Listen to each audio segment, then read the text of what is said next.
Hola a todos, ¿cómo están? Muy buenas noches. Damos unos segunditos más para que se termine de conectar el equipo invitados que les gusta este tema, que atrae mucho el ver ya la parte más que técnica, pues, la parte aplicativa. Estos productos, bueno, pues vamos a ver indicaciones, a ver estas recomendaciones de expertos que nos den pues más conocimiento y herramientas hacia qué pacientes dirigirlos, en qué pacientes no. Reconocemos que hablar de fibras dietéticas fermentables, bueno, pues también tiene mucho que ver la funcionalidad del intestino del paciente.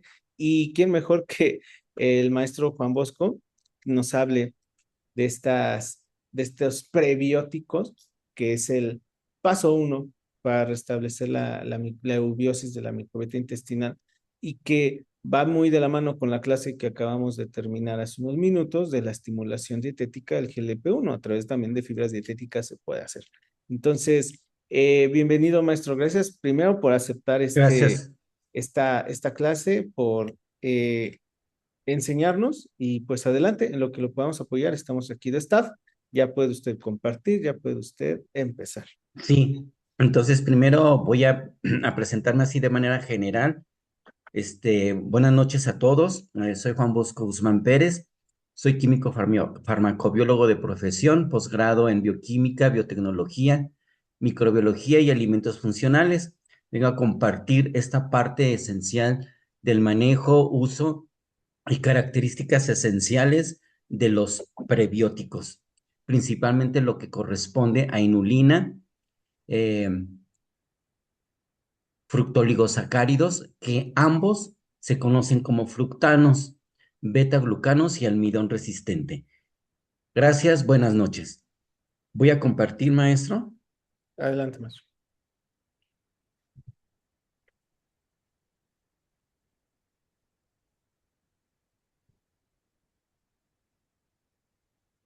Me tiene que convertir en coanfitrión. Me parece que ya es, no es cierto, no estaba. Ya está, maestro. Ok, Ahora sí. otra. Listo, entonces,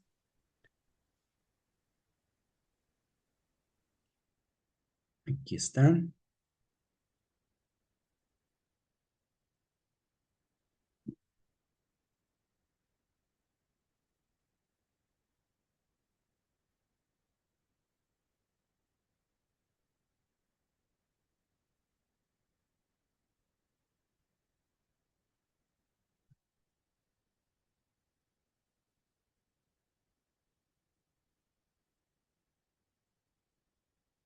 ¿Se observa, maestro? Sí, solo hágalo en pantalla completa y ya. Espéreme. Pantalla completa, ¿se ve? Sí. Perfecto. Entonces vamos a trabajar de esta utilidad que tienen estos prebióticos. Finalmente, los prebióticos llegan a ir apareciendo a partir de una forma jurídica desde el año 2002. Previamente ya había existido la definición de prebióticos, pero asociados como fibras dietéticas. Hoy en día, durante el manejo de los alimentos funcionales y con la aparición de el proyecto Microbiota lanzado en el 2001, los prebióticos aparecen como un grupo de polímeros que tienen varias acciones bien definidas y destinadas a tanto a personas sanas como a personas que tienen algún problema de salud. Entonces vamos a hablar, por lo tanto, de fructanos, beta-glucanos y almidón resistente. Bueno, entonces primeramente vamos a trabajar en el sentido del almidón. Rápidamente no va a ser una clase de bioquímica, sin embargo es conveniente nuevamente establecer la composición del almidón como dos grupos de moléculas asociadas que son la amilosa y la amilopectina. La primera de ellas tiene características más lineales, la amilopectina es más ramificada. Así, dentro del conjunto de estas moléculas en la naturaleza se encuentran con diferentes tipos de asociaciones moleculares. Vamos a hablar precisamente del almidón resistente. Este almidón resistente está básicamente enfocado a que es una molécula que proviene de los nutrientes y que resiste a la digestión. De hecho, este pequeño contexto aparece dentro de la definición de las fibras dietéticas. Entonces, en el momento en que alcanza el intestino grueso, prácticamente debe llegar intacto, donde va a promover diferentes funciones, pero principalmente como prebiótico va a estimular a un grupo de microorganismos intestinales. Afortunadamente, la selección de los microorganismos que van a tener la habilidad de utilizar este almidón resistente va a ser esencial. El almidón resistente, por una parte, cuando trabaja como fibra dietética, tiene una función. Cuando trabaja como prebiótico, tiene otra función. Cuando es como prebiótico, sus cantidades en miligramos prácticamente establecidas y con diferentes especificaciones en presentaciones de suplementos, tiene esa propiedad. Son pequeñas cantidades que van a establecer un estímulo importante y dirigido a los microorganismos benéficos que se encuentran en el tracto gastrointestinal. Eso afortunadamente favorece porque hay otro grupo de microorganismos en ese entorno, en ese ambiente, los microorganismos potencialmente patógenos, que no tienen esa habilidad de poder biodegradar el almidón resistente, pero las bacterias benéficas sí. Entre ellas vamos a utilizar algunos géneros que vamos a mencionar, por ejemplo, lactococos, lactobacillus, bifidobacterias, leuconosto principalmente. Cabe destacar que este almidón resistente no está perfilado a ser un almidón nuevo, sino más bien es una manera de ir modificando a esta molécula durante diferentes procesos, ya sea para obtenerlo como suplemento o incluso hasta manejarlo dentro de ciertas condiciones en casa, en el laboratorio, que va a cambiar prácticamente su estructura. Es la misma molécula, pero presenta diferentes cambios debido a un impacto físico-químico en el cual se va a exponer. Y además hay un método estándar de identificación del almidón resistente in vitro que data de ese año. Entonces, prácticamente esto es relativamente nuevo, el manejo del almidón resistente. Hay otro término asociado a él, que es el almidón modificado. De cierta forma puede ser el mismo, mas sin embargo, existen algunas propiedades o manejos de este almidón modificado.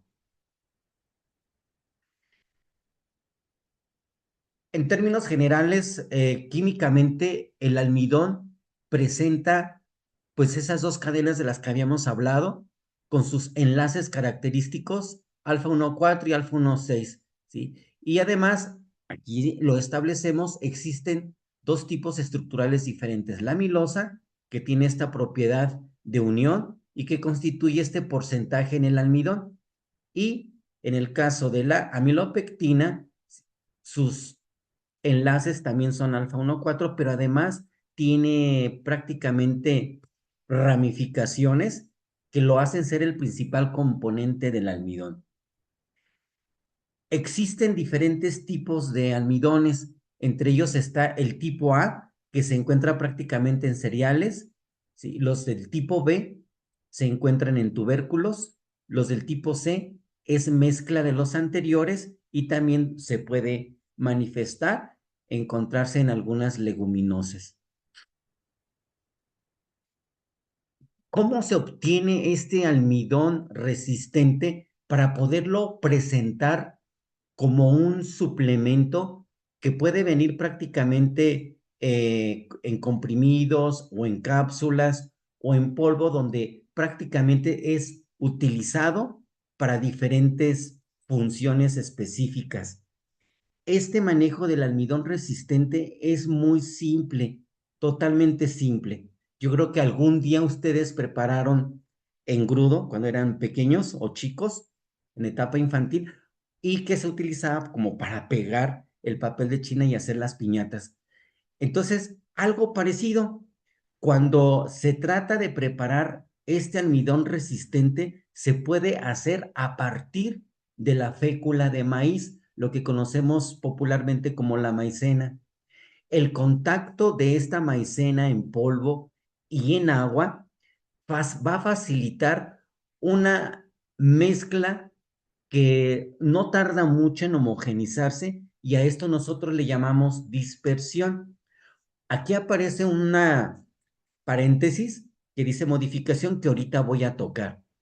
Cuando ponemos en un recipiente ese almidón eh, en polvo con el agua, comenzamos a realizar una mezcla que posteriormente lo exponemos al calor y la exposición al calor va a hacer que se cambie y modifique ya de forma especial la molécula de almidón. La molécula de almidón la conocemos prácticamente bien desde que nos dieron nuestras clases de bioquímica como una molécula en espiral, una alfa hélice, pero al contacto con ese calor, la molécula comienza a torsionarse, se encuentra en ella misma y va ofreciendo una apariencia prácticamente gelatinosa. Por eso, en ese segundo término de térmico, se denomina gelatinización, es decir, primero se mezcla, que se dispersa, se hidrata el almidón, después se gelatiniza. Posteriormente, cuando se observa esa gelatinización, ya la mezcla es más difícil de manejar, se torna prácticamente como un engrudo y, y el agua prácticamente queda atrapada en el interior de este almidón que se está totalmente modificando y ese fenómeno se le llama gelatinización. Para que se obtenga correctamente el almidón resistente en este tipo de técnica común, posteriormente se pasa a un shock térmico donde en un baño de agua bien fría ponemos el recipiente al contacto con esta agua fría y comienza ahí lo que se va a empezar a denominar retrogradación, que después del choque térmico, ese recipiente con el almidón que ya se está transformando en otra característica molecular, se refrigera durante 24 horas y se obtiene ahora sí lo que se denomina retrogradación. Entonces, básicamente, esa molécula que conocemos en forma de espiral se va torciendo, se va encontrando en sí misma hasta hacerse globular.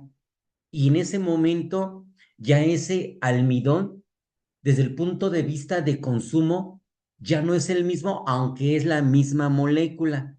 Ya no es lo mismo porque ya la molécula se está totalmente compactando y a la hora de que se vaya a consumir, nuestras enzimas digestivas, en esencia las amilasas, se les va a dificultar poderlas romper, por poderlas biodegradar y prácticamente llegan intactas al tracto colónico, desde el intestino delgado hasta el intestino grueso, y en ese momento los microorganismos potencialmente patógenos no van a tener ese alcance de degradarlo, ni de alcanzarse a nutrir, ni las células ni los enterocitos van a poder tener ese alcance de utilizarlo como una fuente de energía. Entonces, en este entorno donde se encuentra el almidón resistente, en ese ambiente, pues va a tener diferentes acciones.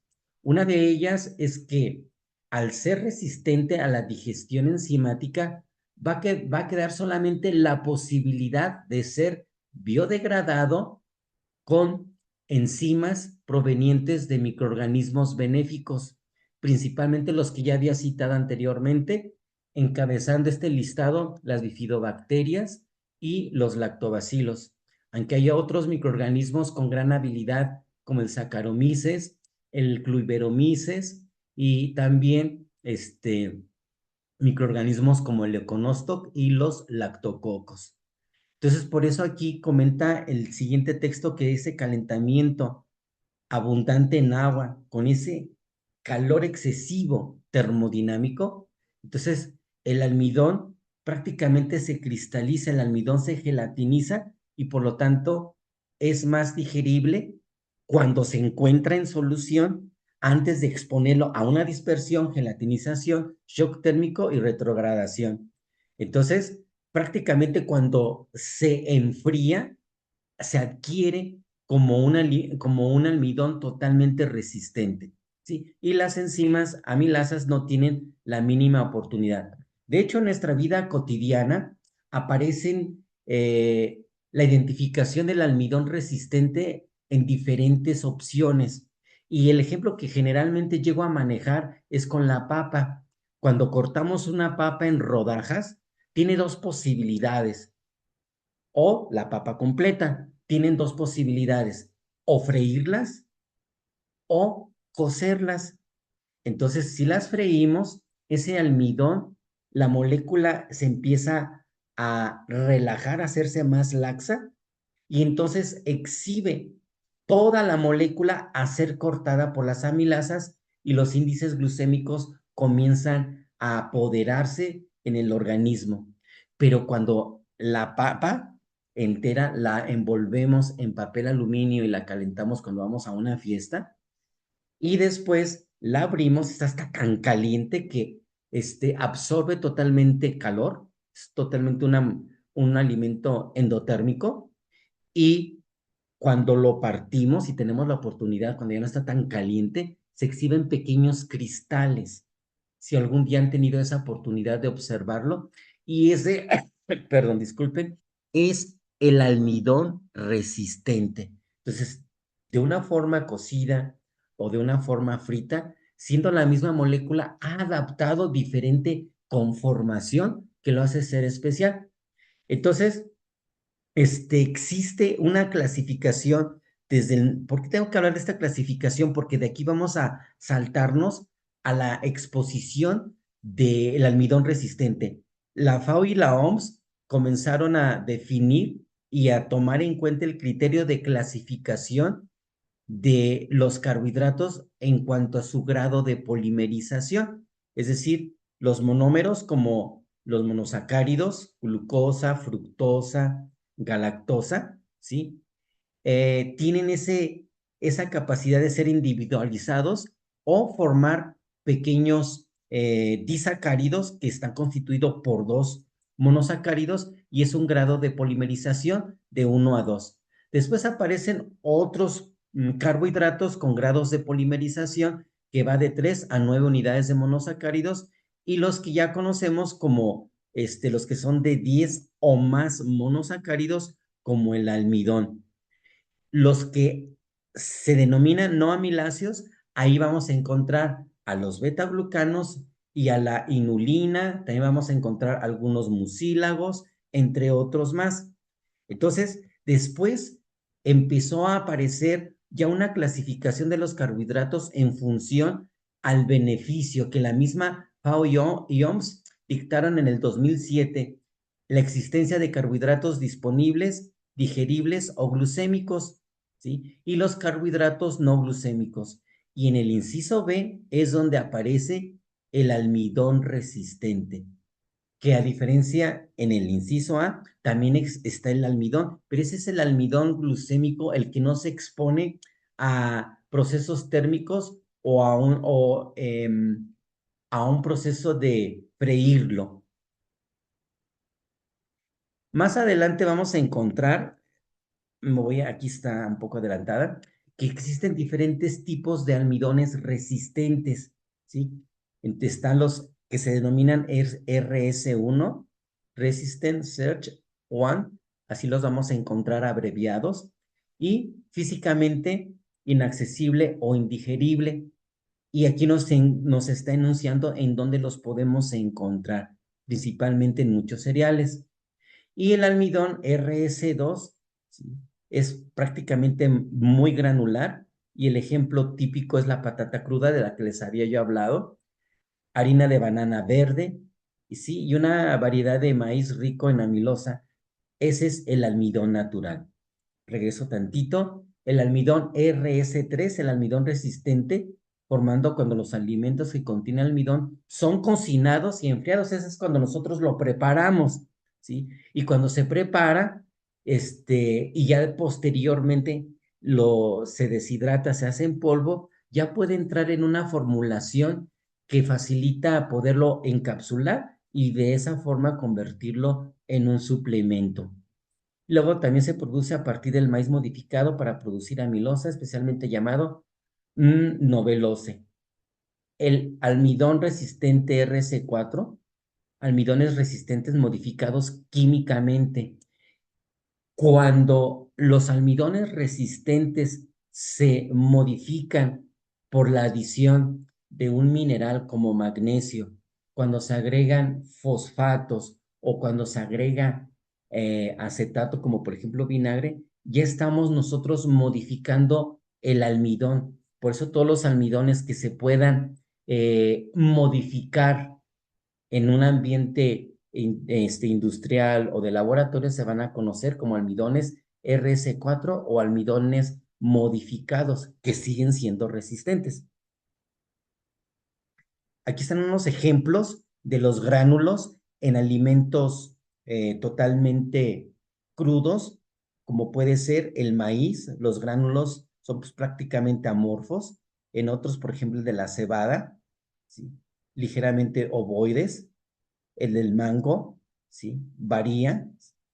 Hay cortes, hemisféricos. El del plátano un poco más elíptico. Y de esta forma se reconocen los diferentes tipos de almidón que posteriormente pasan un proceso como el que les mencioné y los transforman en un suplemento en polvo. Cabe destacar que el almidón resistente como fibra dietética tiene prácticamente una utilidad como fibra dietética y que viene prácticamente en esa presentación gelatinosa, tiene funciones especiales, principalmente reducir los índices glucémicos, reducir los índices lipídicos y también favorecer el traslado de algunos minerales como el hierro y el calcio para que se facilite su absorción. Y cuando se utiliza como prebiótico, ya lo vamos a considerar como el sustrato activo de los probióticos para que estos puedan utilizar ese prebiótico como una fuente de energía. Aquí solamente es un antecedente que aparece en el 2008, la primera marca de almidón resistente, sí, comercializada, se llamaba así, Jaimais, ¿sí? Y que contenía un porcentaje del 60% de almidón de fibra natural. Y esa marca se hizo por primera vez en Australia, Nueva Zelanda y Suecia. Ya después esto alcanzó dimensiones más grandes. Aquí nada más muestro cómo la amilopectina en cuanto adquiere el contacto térmico en agua, pues toda esta molécula que tenemos así paralela de sus cadenas poliméricas empieza a plegarse y aquí de este otro lado forma en los gránulos, ¿sí? Pequeñas manifestaciones radiales, que es lo que se denomina como almidón resistente. ¿Sí? El consumo de almidón resistente en la cena produce una mejora en la tolerancia a la glucosa y saciedad mayor. Entonces, las fibras dietéticas y su apoyo no farmacológico puede ir destinado a diferentes tipos de pacientes, desde los que están desnutridos, pacientes con índices glucémicos normales y los que tienen problemas de obesidad, diabetes, entre otros, puede utilizarse.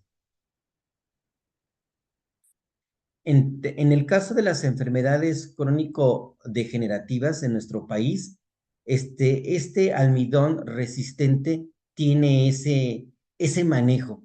Mire, por ejemplo, aquí del lado derecho se establece cómo se utiliza o cómo se prepara el almidón resistente, ya sea a partir de materias primas o de la fécula de maíz en polvo, se cocina, ¿sí? Posteriormente hay un choque térmico que aquí no lo dicta, ¿sí? Se refrigera y finalmente se puede volver a calentar, aunque no es recomendable recalentarlo en el horno de microondas porque pues, son exposiciones de radiaciones de ese tipo. Y finalmente, cuando llega como prebiótico, va a ejercer diferentes tipos de beneficios. Entonces, actuar como prebiótico aumenta aumento de la saciedad, reduce la inflamación intestinal, que eso es bien importante, mejora la resistencia a la insulina, disminuye índices glucémicos, también lipídicos y ayuda en el control de peso.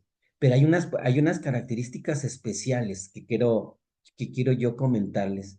No aparece, aquí está, perdón. Entonces, el almidón modificado, que por categoría lo denominamos RS4, puede ser adicionado de sales de fosfato, puede incluso exponerse a condiciones alcalinas, donde en ese momento se le puede adicionar algunos minerales como magnesio y se convierte en un almidón modificado. Esto lo manejan mucho en la industria para preparar este tipo de almidón. Ya después aquí otra vez está la claridad de que los gránulos de almidón pues son prácticamente almidón resistente y que van a sufrir una transformación eh, industrial para que salga con ese polvo que después se puede compactar y se puede encapsular o tener una presentación distinta para que pueda ser consumido por las personas. Entonces, ese almidón resistente contiene amilopectina y amilosa, pero ya prácticamente compactado, ¿sí? Que bajo esas condiciones, pues lo representa como un almidón resistente, viéndose así en un aumento al microscopio. Vean las formas radiales de este almidón resistente.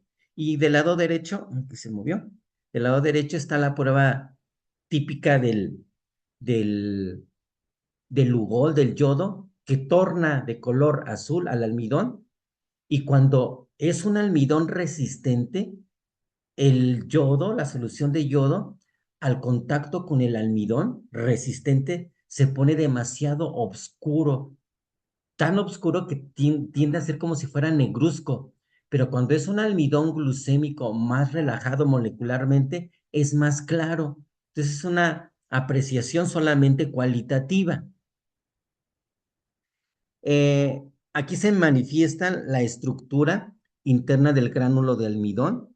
Partimos de este gránulo y ¿qué vemos en su interior? Pues vemos compactado prácticamente a toda la molécula o al grupo de moléculas que están siendo pues prácticamente manifestadas de esta forma y pues establecen cómo el gránulo queda totalmente apretado, queda totalmente rígido para que se convierta o se manifieste de forma natural o transformada en almidón resistente. Este es otro tipo de esquemático donde aquí vemos otra vez el almidón, el gránulo, perdón, y las formas radiales de la conglomeración entre la amilosa y la amilopectina que presenta ese almidón y los gránulos que se manifiestan de diferente forma en diferentes fuentes naturales, que prácticamente pues es una propiedad de este tipo de molécula. La preparación de ese almidón resistente, como les había comentado, es que a partir ya sea de la fécula de maíz o de un alimento, manifieste una hidratación seguida de una cocción, un choque térmico que no aparece aquí y refrigerarlo entre 2 a 24 horas y tú ya obtienes una forma especial de almidón. La molécula es la misma, pero ha cambiado conformacionalmente y ya va a tener esa propiedad funcional que se le atribuye. Ya no va a tener esa propiedad de ser altamente glucémico. Y donde además podemos encontrar en porciones naturales a ese almidón resistente. En el caso del plátano, pues tiene sus diferentes estados de maduración, que a través de sus enzimas que la contienen va transformándose ese almidón en diferentes tipos de caminos a su maduración. El plátano verde es cuando contiene más almidón resistente, incluso hasta aquí también existe inulina, y es como generalmente nadie lo consume. Entonces prácticamente lo tomamos, lo consumimos cuando ya está pecoso, poquito antes de que esté pecoso, con su alto contenido de azúcares simples, pero acá como verde se manifiesta como un almidón resistente. Pero para que tenga ese efecto que esperamos del almidón resistente, tenemos que consumir ese plátano verde, pero con agua, para que haga ese efecto del cual se espera el impacto benéfico del almidón resistente. Y aquí están algunas porciones del almidón resistente en diferentes fuentes. Los frijoles, en una porción de 100 gramos obtienes 2,4 de almidón resistente, el arroz 3,5, ¿sí? Por cada 100 gramos, ¿sí? El plátano verde 4,7, lentejas, ¿sí? Y otras fuentes, avena, papas, que tienen ese almidón resistente. Esta es una fotografía totalmente muy clara que se llegó a obtener en un aumento al microscopio electrónico, en el cual se ve el gránulo de almidón. Aquí nuevamente lo podemos encontrar. Se ven las formas radiales, ¿sí? De la zona cristalina de la amilosa y amilopectina, bien claras. Y aquí tenemos un gránulo. Y aquí está acaparando a los lactobacilos. Vean cómo los lactobacilos, como microorganismos benéficos, se aferran, ¿sí? De manera persistente a este almidón resistente y van a comenzar a fermentar ese almidón resistente. Los lactobacilos, bifidobacterias, lactococos, leuconostoc, Saccharomyces boulardii, entre otros más, son los únicos que tienen estabilidad. Afortunadamente, son de los que son benéficos, no como es en el caso de Escherichia coli, enterococos, bacteroides, Clostridium, no van a tener esa oportunidad porque no tienen las enzimas que lo degraden como almidón resistente, no almidón glucémico. Es una fotografía tan especial que da convicción de la utilidad que tiene el almidón resistente en sus diferentes presentaciones, porque perdón, se va a garantizar la permanencia de los lactobacilos, aferrándose a ese complejo molecular resistente, pero que sus enzimas van a beneficiar, van a tener esa gratitud de degradarlo, y cuando esto ocurre, el microorganismo tiene diferentes opciones. El microorganismo benéfico, multiplicarse dentro del hospedero y además llegar a producir por el efecto de la fermentación diferentes productos que son el efecto de ese consumo del almidón resistente, como lactato, acetato, butirato y propionato, que tienen funciones especiales.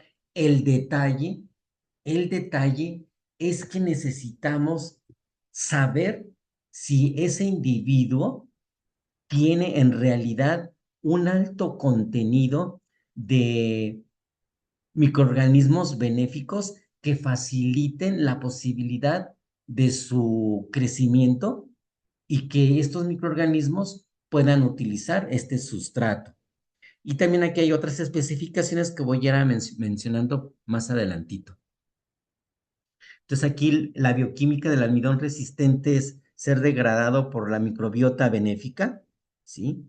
Y generar entonces, ya por el efecto de su biodegradación, ácidos grasos de cadena corta, que fueron los que mencioné anteriormente. Y entre ellos, por ejemplo, se encuentra el butirato, que es la principal fuente de energía para los colonocitos. Es una posibilidad. Y también llegan a prevenir el cáncer cuando se produce butirato. En el caso del propionato, ¿sí? Es absorbido por el hígado, ¿ah? y además se llega a inhibir la síntesis de colesterol con la presencia de propionato. En el caso del acetato, ¿sí?, es metabolizado por tejidos periféricos, tejidos blandos, que van a utilizar ese acetato como una fuente de energía.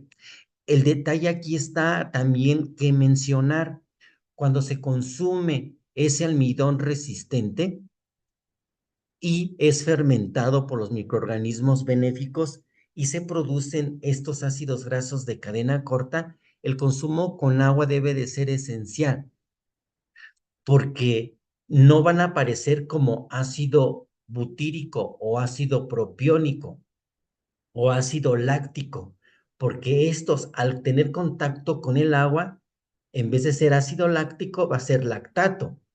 En vez de ser ácido butírico, va a ser butirato. En vez de ser ácido propiónico, va a ser propionato. ¿Qué significa esto? Que cuando se encuentran en su forma salina, van a ser más fácilmente absorbibles. Se van a absorber con más facilidad cuando se toman estos suplementos o estas fuentes de almidón resistente con agua. El agua, acuérdate que va a ser tendrá una capacidad dispersante precisamente para que en el caso de la fermentación del almidón resistente por microorganismos benéficos sea pues prácticamente favorecida. Bien, entonces ese es el capítulo relacionado con el almidón resistente. Entonces, ese almidón resistente, para que tenga esa facilidad de producir por microorganismos benéficos, ya sea propionato, pues el individuo debe de tener en su interior, por ejemplo, los que producen propionato es el Lactobacillus plantarum, el Lactobacillus acidophilus. Los que producen butirato es el Lactobacillus rhamnosus, Lactobacillus del Breuchi. Los que producen, por ejemplo, acetato, el Lactobacillus brevis y el Lactobacillus paracasei. Entonces, incluso para que esto sea más exitoso, algún suplemento o alguna consumo de almidón resistente en sus diferentes presentaciones y con agua, debe de estar presente un probiótico para que pueda garantizarse la fermentación in situ por este tipo de almidón resistente. Por otro lado, y otro capítulo distinto, están los fructanos. De hecho, ese es el término correcto que se les asocia a la inulina y a los fructooligosacáridos. Allí entre paréntesis ven el término GDP, que significa grado de polimerización. La inulina, después del almidón, es la segunda fuente de reserva energética de las plantas y la inulina, pues, tiene el privilegio de que no se va a preparar como el almidón resistente. La inulina se puede extraer de diferentes fuentes naturales o proviene de diferentes fuentes naturales. Por ejemplo, está el grupo del composite, donde encontramos a la dalia, a la chicoria, Jerusalén, las liláceas, donde está el ajo, los espárragos, la cebolla morada, el poro, están acá de este lado, que tienen contenidos de inulina bien importante. De hecho, establecen contenidos entre el 3-10% de toda la masa de la planta. Y las agaváceas, ¿sí?, en este caso el agave, el maguey, contienen inulina, pero de eso vamos a hablar en un ratito más. Y hay otras fuentes como cebada, centeno, alcachofas, y el plátano verde, su alto también contenido de inulina. Fíjese cómo el plátano a la vez puede contener inulina y también puede contener almidón resistente y completo en estas condiciones no de maduración del plátano.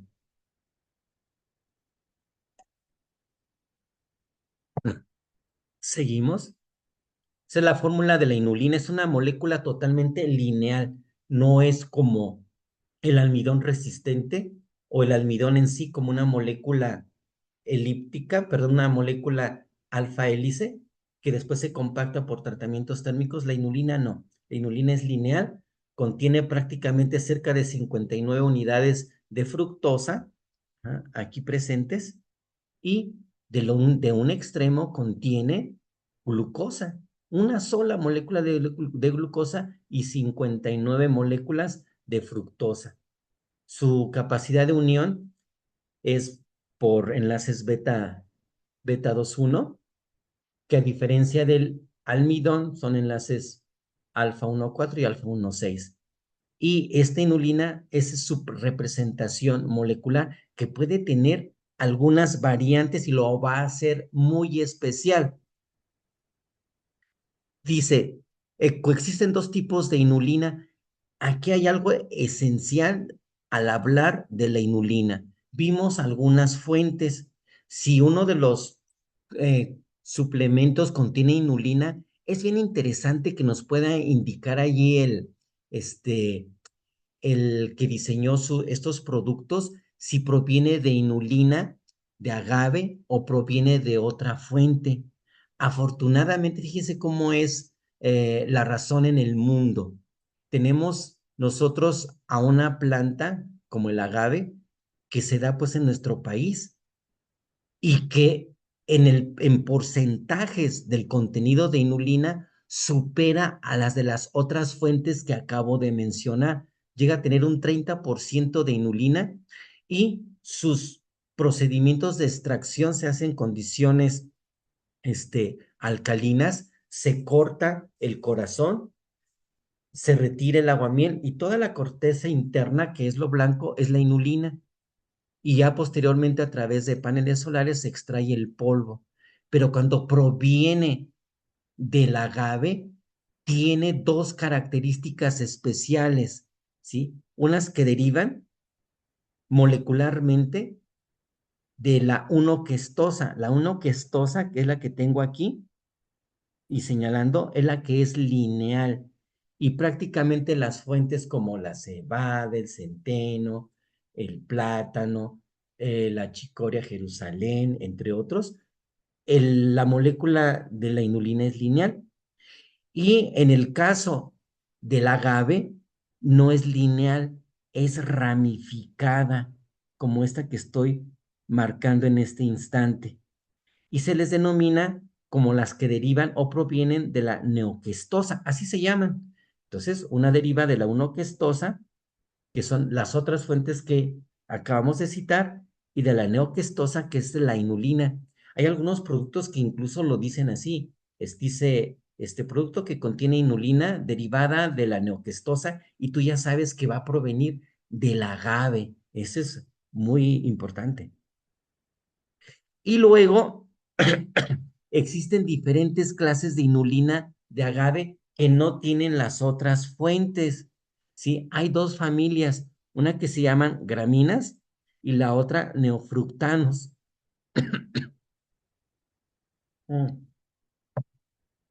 Las graminas, si te fijas en este primer caso y los neofructanos en el siguiente caso, son prácticamente ramificados y se menciona que las inulinas de agave ramificadas tienen más poder bifidogénico y lactogénico, quiere decir que favorecen muy fuertemente la reproducción de lactobacilos y bifidobacterias con respecto a las inulinas que son lineales.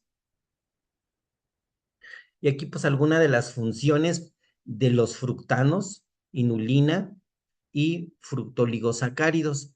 Están los que tienen características bifidogénicas y lactogénicas, ¿sí? Producen estos compuestos de fermentación muy parecido a lo que las bacterias que puedan degradar el almidón también pueden producir acetato, butirato y propionato.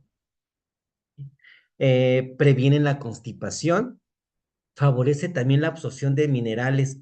De hecho, en cuanto a absorción de minerales, el almidón resistente tiene más poder de absorber calcio, de absorber hierro, magnesio, debido a que la complejidad compacta atesora a esos minerales y lo llevan al tracto gastrointestinal donde son absorbidos. Y la inulina un poco, no tanto como el almidón resistente, regulan índices glucémicos, evitan la colesterolemia previenen carcinomas del colon, ¿sí? Y también se utiliza para prevenir y tratar diarreas, ¿sí? O sea, cuando tienes una diarrea, utilizas como primera instancia tus electrolitos. ¿Mm?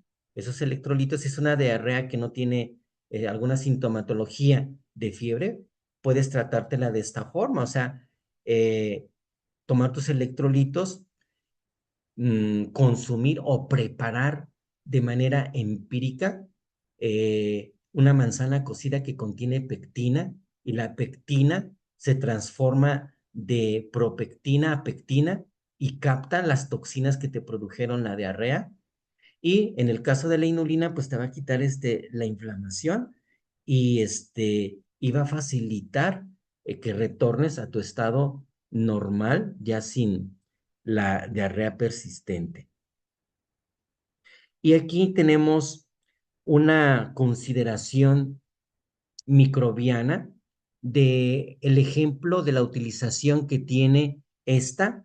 Fue un estudio realizado en una empresa que se llama Orafti. De hecho, sí lo pueden encontrar. Orafti, Nueva Zelanda, desde el 2006, trabajaron con la inulina y manejaron dos aspectos o criterios diferentes. Utilizaron o analizaron las bifidobacterias, bacteroides, Fusobacteria y Clostridium. El primero como microorganismo benéfico que tiene el tono de verde más fuerte. El bacteroides, un gris, que estoy señalando, el Fusobacterium, relativamente blanco, y el Clostridium amarillo. Las últimas tres bacterias consideradas potencialmente patógenos, ¿sí? En comparación con el Bifidobacterium, existe un antes y un después. Antes de que consumas fructanos, los porcentajes del bacteroides como microorganismo potencialmente patógeno es muy alta, es muy alta. Esos producen toxinas no agradables para el hospedero, y comparándolo con la bifidobacteria, que es un microorganismo benéfico, pues está muy debajo con respecto a las bifidobacterias antes del consumo de inulina. Cuando consumes inulina durante un periodo de 10 a 15 días en las condiciones señaladas, se intercambia dramáticamente los porcentajes. Ahora el que predomina son las bifidobacterias con un porcentaje, está aquí manifestado, 82%, y los bacteroides ahora se reducen a un porcentaje del 16%. Eso significa ese poder que tiene la inulina como prebiótico, porque está favoreciendo el crecimiento del microorganismo, la producción además de ácidos grasos de cadena corta, que va a reducir las poblaciones de los demás integrantes potencialmente patógenos. Y aquí en algunos estudios dicen que se ha detectado los sitios de biodegradación de los fructanos. La inulina prácticamente se biodegrada en el colon descendente hacia el recto, y los fructooligosacáridos en el colon ascendente. Entonces es ahí donde los microorganismos que hacen uso de ella pueden entonces manifestar su capacidad catabólica.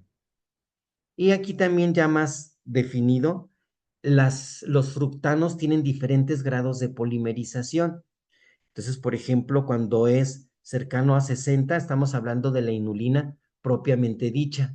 Pero hay derivados de los fructooligosacáridos que hay de 4 monómeros, de 5 a 10, de 10 a 20 y más de 20. Su zona de predilección donde van a ser modificados, transformados, ¿sí? Por los microorganismos benéficos y aportar ese beneficio. Entonces, hay un ejercicio especial de los fructanos cuando son exhibidos como sustratos. Las enzimas de los microorganismos benéficos, como lactobacilos, bifidobacterias, entre otros más, contienen estas dos enzimas, ¿sí? Las endoinulinasas y las exoinulinasas, que estas actúan cortando en los extremos, y las endoinulinasas en la parte media de la molécula. Si cortan en la parte media de la molécula, entonces van a estar generando grados de polimerización tan variable, ¿sí? Que van a favorecer el crecimiento de los microorganismos benéficos. Con estas enzimas que no tienen los microorganismos potencialmente patógenos, como todas las enterobacterias, los bacteroides, el Clostridium, no las poseen. Y aquí está la lista de la fermentación de los fructanos, ¿sí? Y también del RS3, que es el almidón modificado, que puede tener diferentes presentaciones. Entonces, esos fructanos como la inulina, los fructoligosacáridos y el almidón resistente llegan a producir este grupo de moléculas en su estado cargado negativamente para su mayor capacidad de absorción, siempre y cuando se esté consumiendo agua para que se formen este tipo de sales. Y así se absorben. El otro grupo interesante de fibras dietéticas o de prebióticos son los betaglucanos. Los betaglucanos en sus fuentes naturales aquí establecidas como cereales como la avena y la cebada, algunos hongos comestibles como el shiitake, las levaduras de panadería, algunas bacterias y algas se favorecen esta producción de betaglucanos, ¿sí? Y también algunas otras fuentes como frutas y verduras también los contiene. Aquí ya mencionan algunos de estos. Esos betaglucanos generalmente se está o se asocia con la estimulación muy poderosa hacia el sistema inmune, ¿sí? De hecho, la molécula como tal está como en manera zigzagueante y puede incluso tener contacto con receptores de membrana del hospedero y llegar a internalizarse y activar de manera espectacular algunas células inmunológicas. Aquí yo pongo en esta fotografía porque tengo al que más produce beta-glucanos y es el género de una levadura que se llama Saccharomyces, que puede ser proveniente del Saccharomyces cerevisiae o Saccharomyces boulardii. Entonces, aquí tenemos a la levadura en su forma gemante, donde se forman plastoconidias, y del otro lado, la misma levadura, pero con ascas, ¿sí? Entonces, ascosporas. Entonces, de una forma o de otra, estas levaduras llegan, a, a poseer estos beta-glucanos, pero ¿en dónde se encuentran esos beta-glucanos? No sin antes mencionar pues, que son beta-glucanos porque tienen en su posición del carbono número 1 la capacidad de unirse, ¿sí? Ante ese tipo de enlace mediante beta 1,3 o beta 1,6, ¿sí? Entonces, por eso el nombre que deriva de beta-glucanos, que pueden contener este, galactosa, glucosa, aquí lo tenemos, se hace el polímero algo escalonado. Ujú. Este es el beta-glucano del cereal. Pero el beta-glucano de la levadura, como el Saccharomyces boulardii, aparte de que va a ser escalonada, también va a ser ramificada, ¿sí? Entonces ahí tiene otra diferencia molecular. Y mire, aquí tenemos precisamente diferentes tipos de beta-glucano con respecto a su origen, bacterias, hongo, levaduras, cereales, y su forma en lo general, cómo se manifiesta su conformación. Y las levaduras son las únicas que tienen ramificaciones prolongadas. Ujú.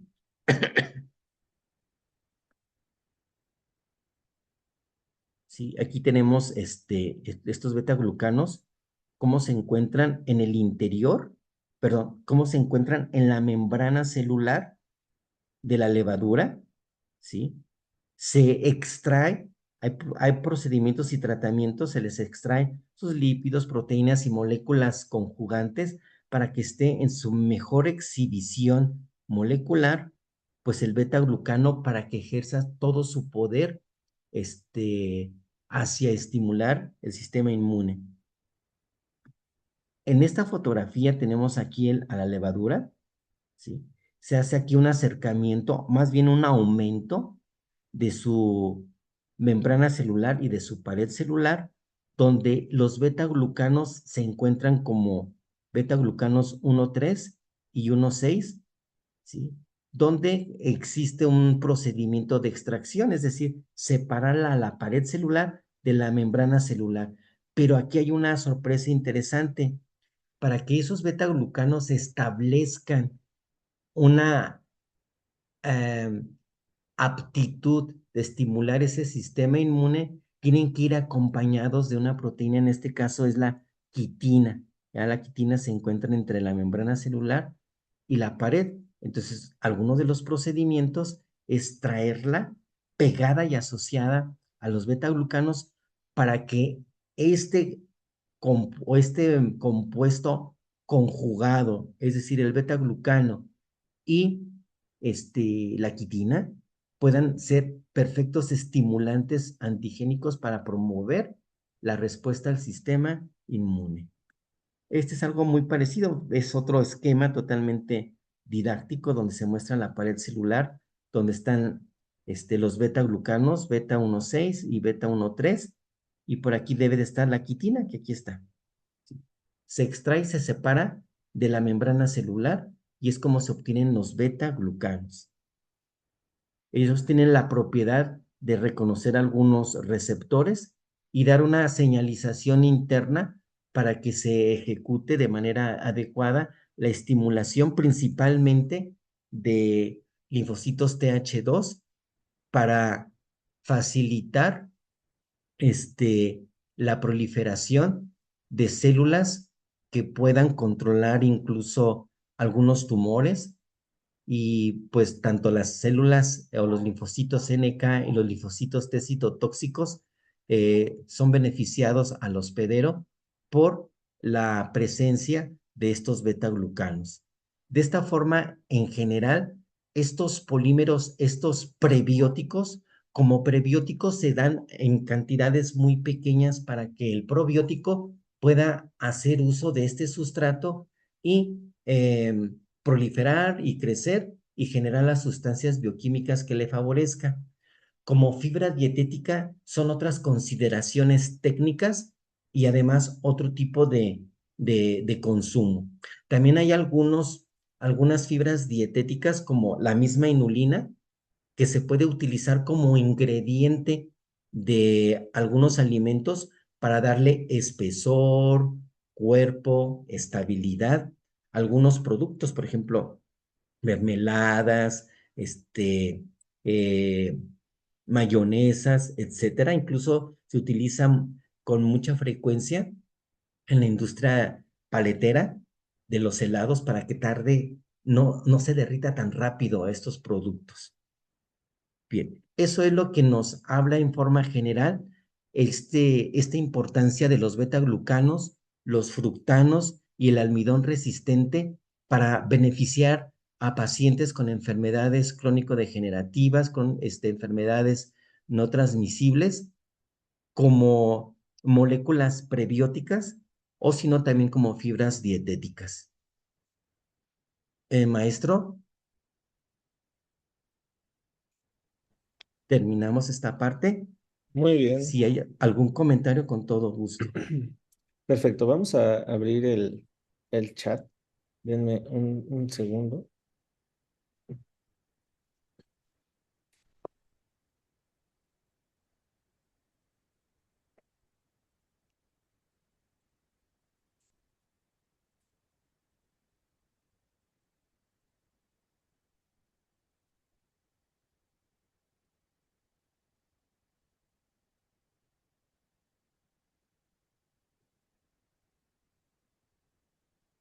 Listo, creo que ya estoy de regreso. ¿Ahí me escuchan? Me desconectó a mera hora, pero ya Ya estamos por está. aquí. Perfecto. Muy bien. Pues, no, hombre, maestro, gracias. Y ahora, quienes lo acaban de conocer, por eso es, aparte de que es maestro, el maestro, se le tiene que decir maestro por todo esto que nos enseña a comprender la estructura de las cosas, el potencial que tienen estos componentes como prebiótico. Ya vieron ahí cómo los lactobacilos andan cerca de estos componentes, porque realmente los Ah, pues bien ocupa para su afianzado. crecimiento, es parte de su alimento, ¿no? Entonces, pues este tipo de capacitaciones ya más específicas a través de nuestros compañeros también de Cincino, que están enfocadas en sus fórmulas, evidentemente, pero es para tener este conocimiento científico y que tengamos estas indicaciones hacia nuestros pacientes para una recomendación pues ética y sobre todo pues que le funcione al paciente en el contexto clínico que pues se encuentra.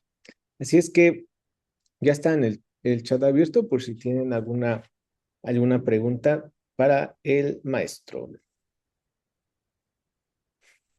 Qué maravilla, de verdad, maestro.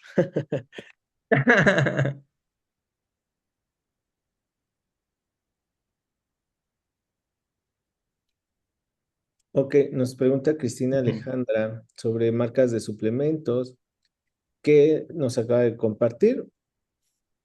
Ese lo tenemos nosotros como parte de Cincino, de Sinobiotic, y ya quienes son nuevos en esta reunión y quieren ahora el que puedan adquirir estos productos para sus pacientes, en un formulario de asistencia en un momento les preguntaremos para darles la información, porque pues realmente estas capacitaciones van dirigidas a un grupo específico de médicos y nutriólogos que son parte de un equipo para el poder indicarlos a nuestros pacientes estos productos. Entonces, pues sí, sí hay uno, es el Sinobiotic de Cincino, que tiene justamente la fórmula que el maestro nos acaba de compartir. No, si puedo participar, Claro. maestro, comentar algo. Sí, claro que sí. Sí, ok, sí, o sea, básicamente este tipo de suplementos que contienen estos prebióticos, las concentraciones ahí establecidas son concentraciones puntuales para que el probiótico pueda realizar de manera adecuada y certera, pues tanto su multiplicación y la producción de estas sustancias, entre otras más. Entonces, básicamente ahí se genera varios beneficios, donde estos prebióticos van a favorecer esta proliferación del microorganismo benéfico y el entorno del lumen intestinal se va a ver bien favorecido. Sin embargo, hay que trabajar todavía con otros tipos no le voy a llamar limitantes, pero hacer de los pacientes su consumo de probióticos para que esto pueda tener mejores impactos, porque no hay prebiótico sin probiótico y viceversa. Claro. Entonces, para que se pueda garantizar esta parte. Gracias, maestro. No, gracias a usted. Perfecto. Pues, ¿alguna otra pregunta en el contexto clínico? A ver, bueno, pues voy yo para ponerle sabor a esto. Eh, Mm, tiene relevancia el tema, maestro, en la parte estructural del almidón resistente cuando hacemos este choque térmico en laboratorio, que lo he hecho con usted y es increíble el proceso. Al modificar la estructura, más allá de la función, el tema de modificar la estructura pudiera ayudarnos en pacientes con colesterol y triglicéridos elevados. Totalmente, maestro, porque este, quería enseñar un resorte de una libreta, pero no lo encontré, Pero todos se lo porque, imaginan. porque prácticamente el resorte de una libreta es una alfa hélice. Sí, Y y visto de esa forma, haga de cuenta que es el almidón glucémico, el que consumimos y nos eleva los índices glucémicos.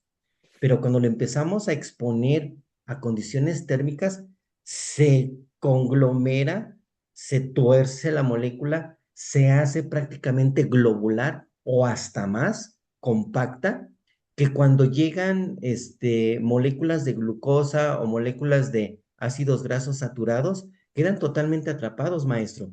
No sí, tienen sí, escapatoria y por lo tanto va a ser muy difícil que se absorban a través de los colonocitos y de esa manera se pueda tener ese control eh, de estas sustancias, glucosa y algunos lípidos, bajo la influencia de estas moléculas que fueron precisamente resistentes, se convierten en moléculas resistentes. ¿Resistentes a quién? Pues a las enzimas. El otro grupo de almidones resistentes son los modificados que ya técnicamente en algún laboratorio, en la industria, les ponen ciertas moléculas que técnicamente ya son todavía mucho más resistentes. Incluso cuando tú terminas el fenómeno de retrogradación y sacas, por ejemplo, haga de cuenta un atole es un almidón resistente. Y cuando lo vuelves a calentar, entonces ahora sí funciona como almidón resistente. Entonces, cuando compres atole, refrigéralo primero y al día siguiente te lo comes, Ujú. porque precisamente vas a hacer esa modificación y sacarle esa ventaja. Así es. Entonces, bueno, para quienes están en este equipo, pues ya tenemos aquí algunas indicaciones para usar el Synoviotic en el tema de colesterol, triglicéridos, en el tema también de, este es un alimento realmente necesario para no modular nuestra microbiota. Recuerden que hay que darles su alimento. Ya vimos que este tema de producción de sinobiótica es la comida de las bacterias te pueden producir estos metabolitos de la familia, por ejemplo, de los ácidos grasos de cadena corta que tienen beneficios metabólicos per se. Y aprovechando, pues aquí la confianza del maestro y que somos un equipo realmente muy, muy cercano, el día de mañana voy a dar una conferencia en una universidad y vean, aquí hay un esquema que me gustaría de una vez presentarles,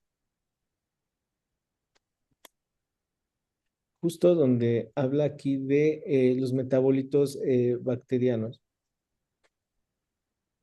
Por aquí, aquí.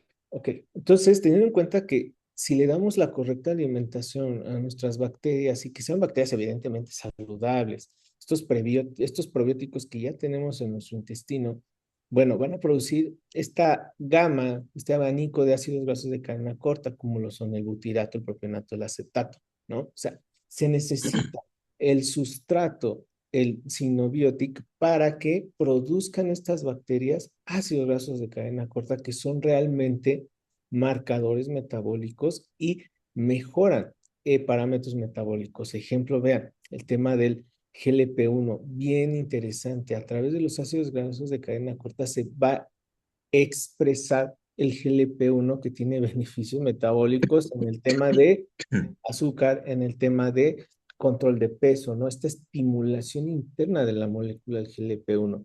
Pero no solo eso, el tema del butirato va a mejorar el metabolismo de las grasas en el hígado, por ende, va a ayudar a temas de hígado graso asociado a disfunción metabólica, ¿no? Entonces, es donde ahora tenemos que empezar a sumar estos conceptos para ver que un prebiótico o que te alimenta una bacteria, esa bacteria produce un metabolito que ahora el metabolito en qué te va a ayudar. Entonces, vean, realmente esto es demasiado, un conocimiento Consumido. demasiado integrador de todo lo que estamos viendo, pero justamente esto es para que ustedes tengan las herramientas para poder recomendar, prescribirlo éticamente a sus pacientes. Por ahí alcancé a ver una pregunta que hablaba sobre si tiene algún efecto, redox. Prácticamente hay algunos prebióticos que sí lo tienen. La inulina, el almidón resistente, los betaglucanos por su propia molécula no tienen ese efecto, pero sí hay otros tipos de fibras dietéticas y de prebióticos, como el mucílago de amaranto, otros alimentos funcionales como los licopenos, los fitoestrógenos y también este, el vinagre balsámico que contiene polifenoles, si tienen actividad antioxidante. Ahí para el doctor que hizo la pregunta, ya de una vez la abordamos. Perfecto. Muy bien. ¿Alguien más? ¿Alguna otra pregunta que tenemos Por ahí había visto a un participante, C de la Fuente, había levantado hace rato la mano, no sé si ya. Ah, no lo sé. Ah, dice, ¿puede apoyar en un mejor estado de ánimo? No, más bien, eh, otra de las fibras que ya también lo acabo de comentar son los propios polifenoles que sí manejan un tanto en torno del estado de ánimo, pero en el caso de la fibra del mucílago de amaranto, ese sí tiene ese efecto, doctora o doctor.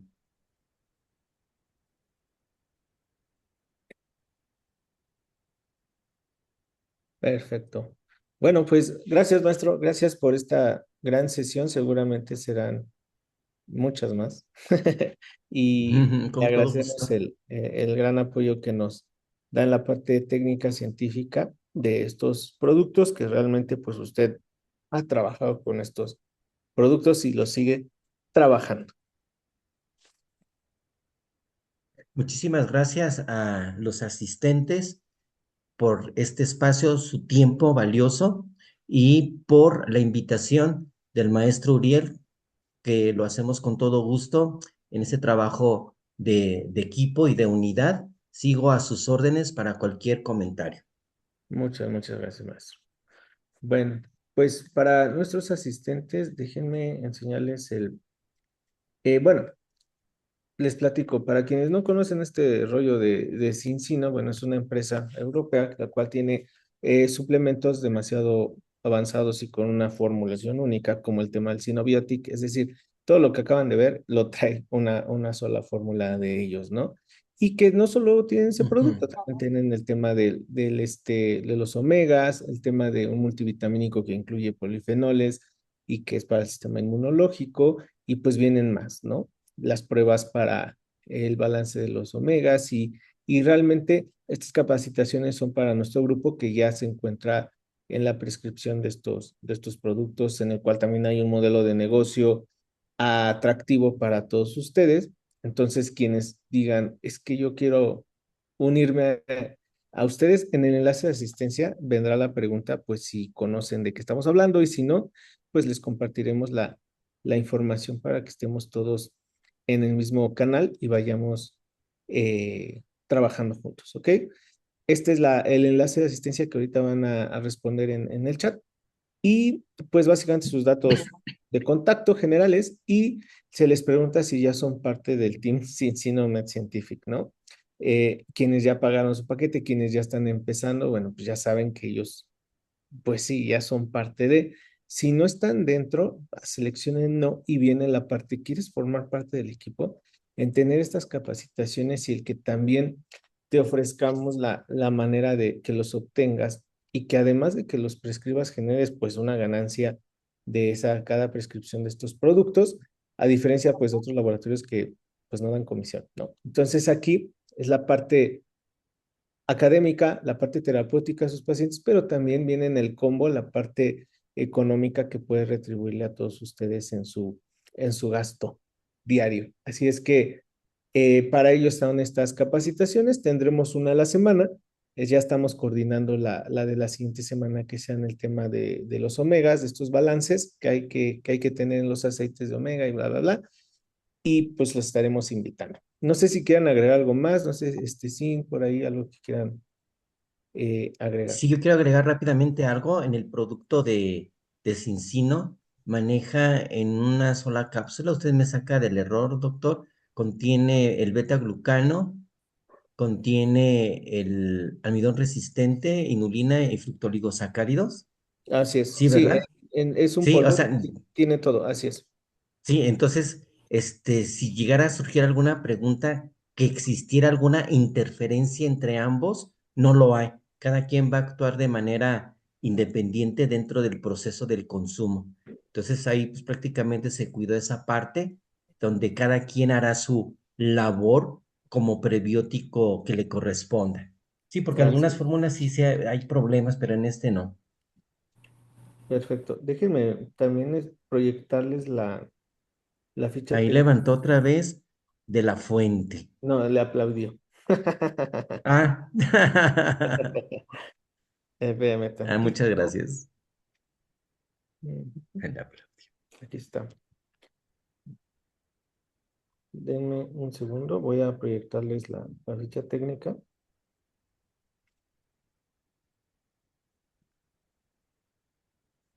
Se las vamos a pasar a todos por su mail también, pero para que conozcan quienes se van a integrando al equipo de estudio.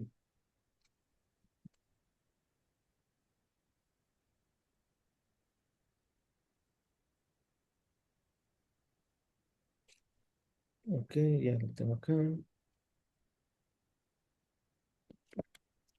Perfecto. Me parece que ya lo ven. Sí.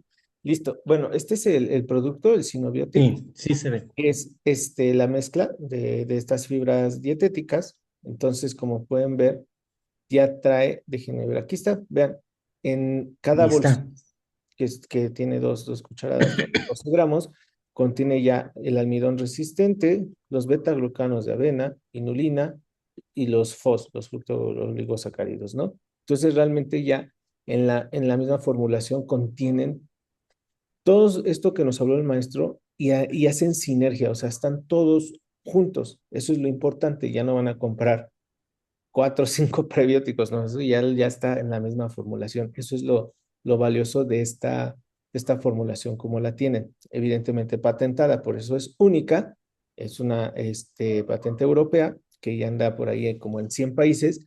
Y bueno, pues aquí están los ingredientes, los principales beneficios que, vean, aquí, salud intestinal, colesterol, a mantener el colesterol equilibrado, pues justo lo que hablábamos con el maestro Juan Bosco, ¿no?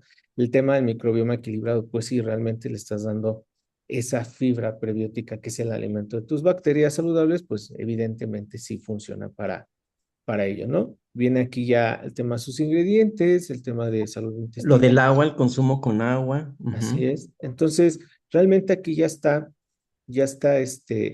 toda la información y se las vamos a pasar. Y como de Synoviotic, pues también están de los demás productos que iremos viendo uno a uno.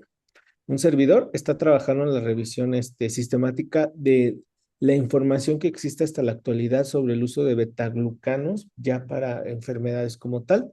Se las estaremos compartiendo en la siguiente semana muy seguramente para que tengamos más información y más información para tener estas recomendaciones, buenas prácticas hacia nuestros pacientes. Pero pues esto es solo un producto, vienen los demás. Y eso que ese no es el producto estrella, imagínense. Pero para nuestro grupo lo es por el tema que vengo manejando microbiota, el tema de los prebióticos, y pues es realmente una muy buena herramienta que tendremos hacia nuestros pacientes. Así es que déjenme mandarles el enlace de asistencia. Ah, mira, aquí dice, ¿cuánto es lo recomendable de ingerir inulina? Si esa parte tiene que ser prácticamente en un vaso de 250 gramos, 250 mililitros, una cucharada que equivale aproximadamente como 5 gramos de inulina para sus efectos convenientes. ¿Y a cómo se prepara el agave de maguey? Más bien la inulina del agave de maguey. Es un procedimiento químico alcalino, después se elimina la corteza interna, se deshidrata por paneles solares y se obtiene el polvo. Ujú. Ya está, en mejor estado de ánimo, ese ya se fueron contestadas. Ya fueron contestadas todas, maestro. Muy bien. Listo, pues ahí vayan respondiendo su tema de asistencia y nos estaremos comunicando con ustedes, mandándoles la información, mandándoles quien les interese conocer más de la empresa y cómo poder entrar a este modelo también de negocio, que es lo que queremos que todos sean súper abundantes y por eso estamos ahorita a esta hora hablando de ello. Pues bienvenidos todos al equipo. Gracias al maestro, gracias a los asistentes, al equipo de Cincino que también está por aquí. Y esta clase se grabó, se sube mañana, se les pasa también por mail para que puedan revisar lo que estuvimos hablando en este contexto de los maravillosos prebióticos. Gracias, un saludo desde Morelia. Muchas gracias, maestro, doctor Gracias a usted, maestro. Uriel.